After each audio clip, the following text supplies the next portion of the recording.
and he did have a couple of injuries, but he's nothing to the point of where we don't see a big drop-off. You know, their offense is probably better with the quarterback and the way they throwing the ball around a little bit too. So I think that played a little part in it.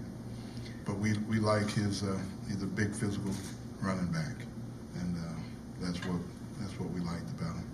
Reggie, I don't, you probably don't know how much time you spend actually watching the way the draft unfolds and the things that they're saying and the predictions they make on the picks.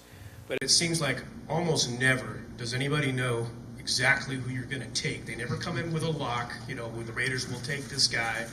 And even the players that come on the conference calls, the majority of them didn't know that the Raiders were going to pick them. Is that the way you like it, or is that how? You know, I'm not going to say we try to hide things, but, you know, we like a lot of players, you know. When our pick comes, I'm not going to sit up here and say that other players were not picked right before us, because that happens. But we know who we like. We try not to inform a player as much to kind of let them know, you know, if we feel good about the interview process or attending pro day, meeting with them at the combine, whatever, if we feel good about it, we kind of lay low from that point. But it's a constant studying and talking to others about that person. So we get our information one way or the other, but I'll call you next time before I pick. Maybe that'll help you out. Reggie, you said that you let the board talk to you as the draft goes on. Now that the draft's over, what do you say back to the board? How would you describe this draft? I'm talking to the board. I'm going crazy. You know, I think the way it fell, we got a lot of players. At the end of the day, it looks like we need it. And but we felt like we got a lot of good players with high talent levels from top to bottom. And some are going to be more raw than others. You know, we're going to have to see down the line more so.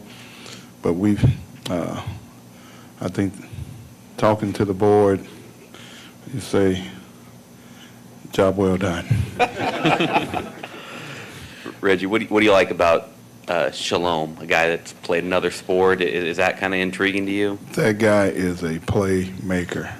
You can tell, you can look at one quarter of football and you know he loves the game. He has he's very aware as a football player. You can tell he's a student of the game. You can tell he loves the game. He is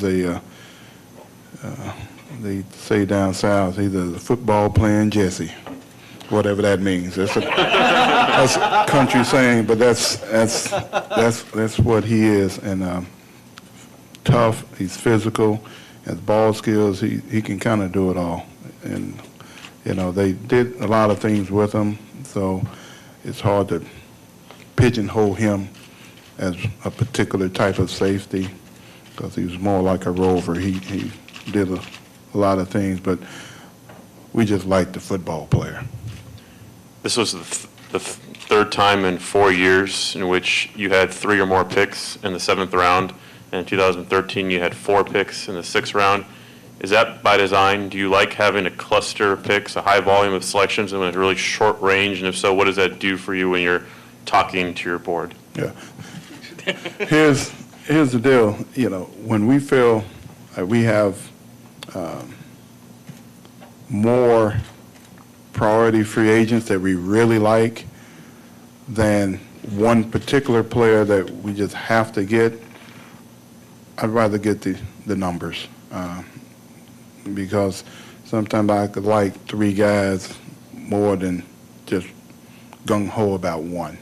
So, and that's the case this year. It was a lot of guys I really wanted to add to the roster. So when I had the opportunity to make a trade, I did so, and that's what. And I was still able to get the players that I coveted. I'm sure you're obviously still going to add guys at linebacker through priority free agents. But just overall, how do you feel now about that group, adding Markel? And is a guy like Naron Ball have a chance to kind of get back? Well, Naron is still going through rehab, and so it depends on how he feels, physically. But we feel good about Markel and whoever else we bring in. We're just going to let them all compete. Heaney will come back. We got Jelani. We got all the other veterans that were here from last year. So we're just going to let it play out and see how it goes. You've taken some small school tackles before. What do you like about Jalen? Is he sort of a guy who's got a lot of skills to try to develop? Or what do you He's extremely athletic for a big man. Great size and great length that really registered in his play. Now he's a guy that he's going to need a lot of work from a technique and strength standpoint, but he is very talented, and he plays extremely hard. So we're excited to get him where we did. The way the game is played now with so many offenses spreading things out and different size receivers, and how important was it to add, Conley and then an Obi to sort of match up better with the way the offenses operate now? Well, you got to have speed to play the game the way it's going now, and you got to be able to play in space, and you got to be able to match up. And we took all of that into consideration when we brought these players in. And to the players that you mentioned, Obi and Conley, both of those guys, great range, speed, very athletic, so they make tackles in space. And that's one of the things that we looked at to make sure that, short to medium plays don't turn into big plays. And I think they will help lessen that. Reggie, you mentioned drafting Markel for the middle of the linebacker group. You mentioned Ben Heaney comes back. You got Jelani assigned. Is the door still open for Perry, or has that kind of moved on, or are you not willing to negotiate in public? No, we'll see. It's an ongoing evaluation. We'll see what we got coming in. And we'll have the rookie mini camp, and then we have everybody together, and if we need to add someone else, we will. So, no, I never close the door until it's time to get the roster together. I was going to follow up on Jenkins. We haven't really asked you about him before. What does he bring to the mix? And you see him as an inside linebacker, as a guy who can start? Yes, he is inside line. He's started a lot in this league, and he too is another guy that's highly instinctive and aware football player. He can play in space. Now his game more is the weak inside linebacker, but he's played both.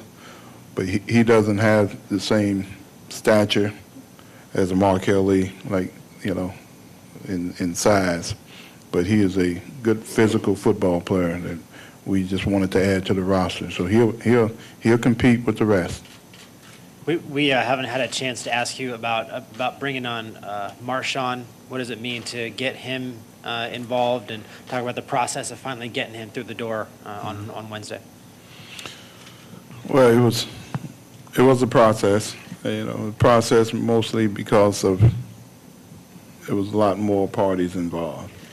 So coming out of retirement, and he's already on another team's roster, so we're getting permission to do this and that. So it was a process. And we just, we wasn't rushed for time, but I just wanted to make sure everybody was on the same page, and it never wavered. It was just all about the timing of it, and we're extremely excited of the way it turned out. We're excited, he's excited, and that's what excites me, the fact that he is really ready to put on the Raider uniform. When we talked to Hood on the conference call, he was so happy he kind of broke down in tears. Is that one of the best parts of your job, calling these guys up and saying, hey, your dreams are coming true? No question. I remember the day, so yes. no question. You guys all set? Okay. Thank you very much. All right, guys, thanks.